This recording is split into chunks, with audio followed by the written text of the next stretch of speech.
Assalamualaikum warahmatullahi wabarakatuh. Di sini saya akan menerangkan mengenai permasalahan pembangunan berkelanjutan di Indonesia.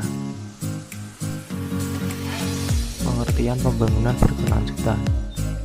Pembangunan berkelanjutan atau sustainable development adalah proses pembangunan yang memaksimalkan sumber daya alam yang tersedia dan diolah dengan manusia dengan pembangunan.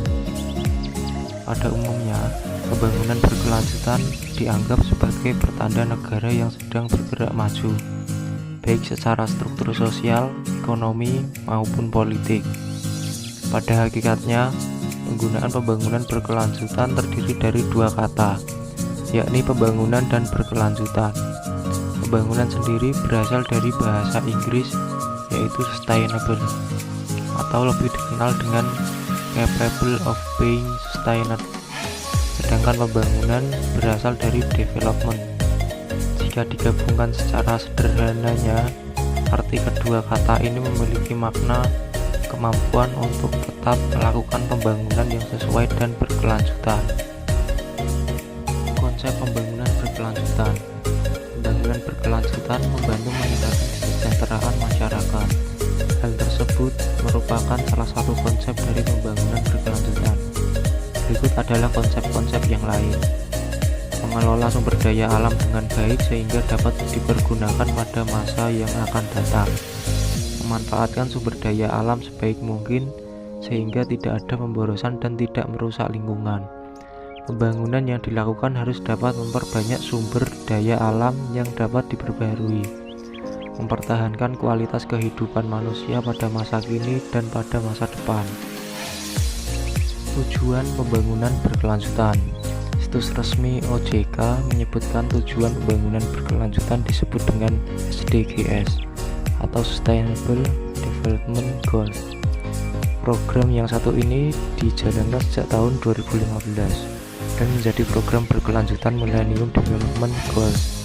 Beberapa tujuan yang ingin dicapai dengan pembangunan berkelanjutan seperti berikut. 1. Mengentaskan kemiskinan. 2. Mengakhiri kelaparan dan mencapai ketahanan pangan dan perbaikan nutrisi dan menggalakkan pertanian yang berkelanjutan. 3. Kehidupan sehat yang lebih sejahtera. Mampu menggalakkan hidup sehat dan mendukung kesejahteraan di semua usia. 4. Yaitu mencapai pendidikan yang lebih inklusif, layak, dan lebih berkualitas.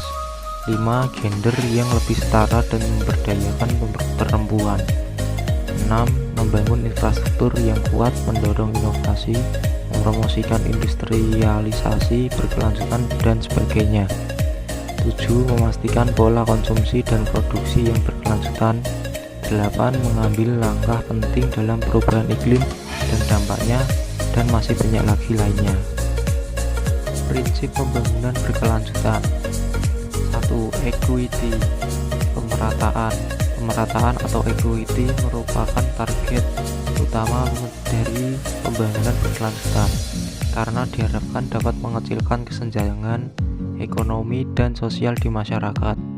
Selain itu, dengan berpegang pada prinsip pemerataan, semua anggota masyarakat mendapatkan kesempatan yang seimbang. 2. Ekonomi. Prinsip pembangunan berkelanjutan dari sisi ekonomi memberikan fokus lebih pada peningkatan keterampilan pekerja yang meningkatkan daya saing. Meningkatnya daya saing dalam mendapatkan pekerjaan layak dan pendapatan yang lebih baik menimbulkan peningkatan kinerja infrastruktur dasar dalam kurung properti, sistem air, dan sejenisnya, serta pada infrastruktur informasi. Ketiga, energi. Pemakaian energi harus dilakukan secara hemat. Untuk melaksanakan pembangunan berkelanjutan, terdapat beberapa metode yang dapat dilakukan untuk menghemat energi, yaitu 1. Menggunakan energi yang dapat diperbaharui secara optimal. 2.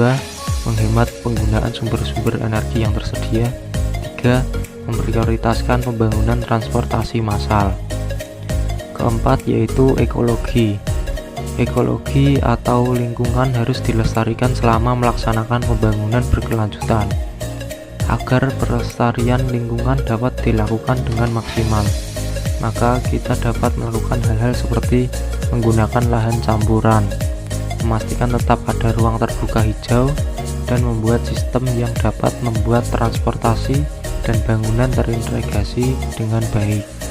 Yang kelima yaitu engagement, peran serta. Pembangunan berkelanjutan harus dilakukan dengan partisipasi masyarakat luas dan pemerintah harus memfasilitasi hal ini. Salah satu hal yang dapat dilakukan oleh pemerintah untuk membantu masyarakat untuk berperan aktif dalam pembangunan berkelanjutan adalah dengan menampung aspirasi publik.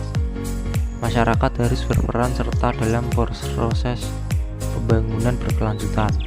Pemerintah juga turut berperan sebagai fasilitator pemberdayaan masyarakat yang mampu menampung aspirasi dari masyarakat.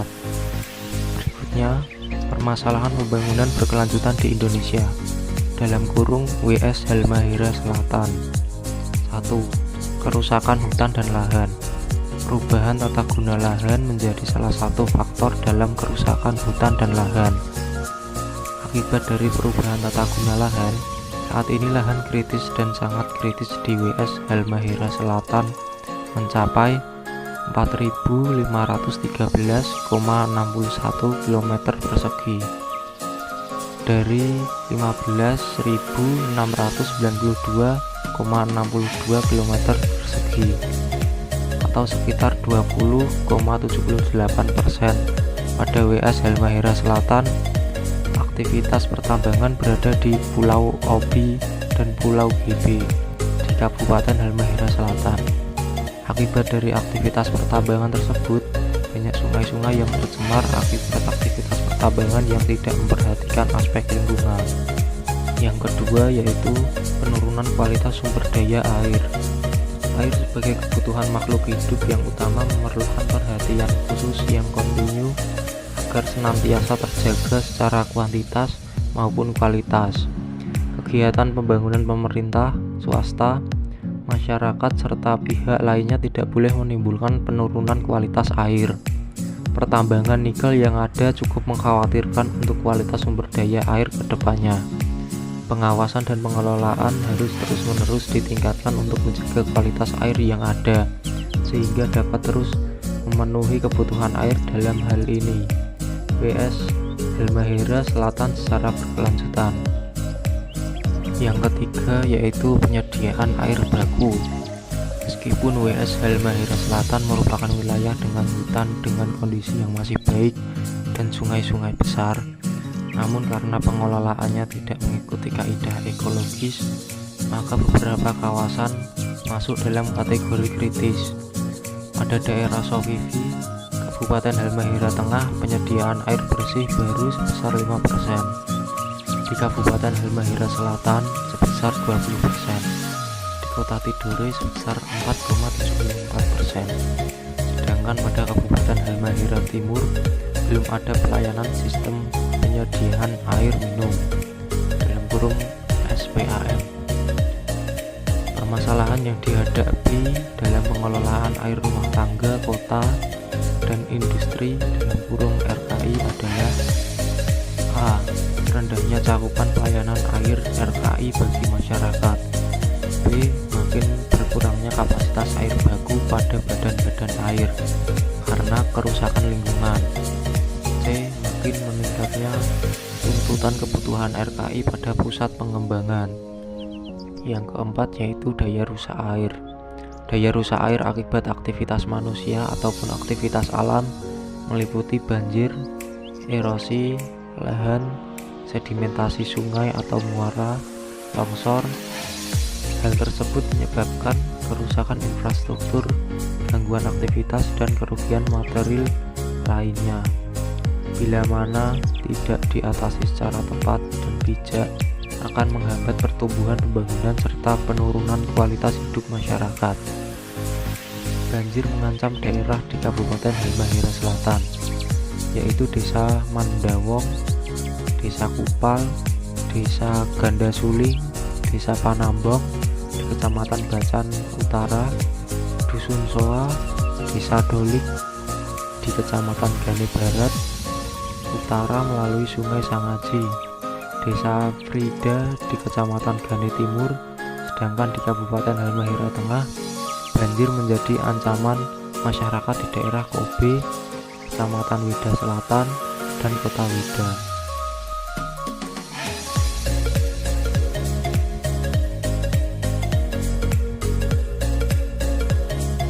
Demikian penjelasan saya mengenai permasalahan pembangunan berkelanjutan di Indonesia. Terima kasih.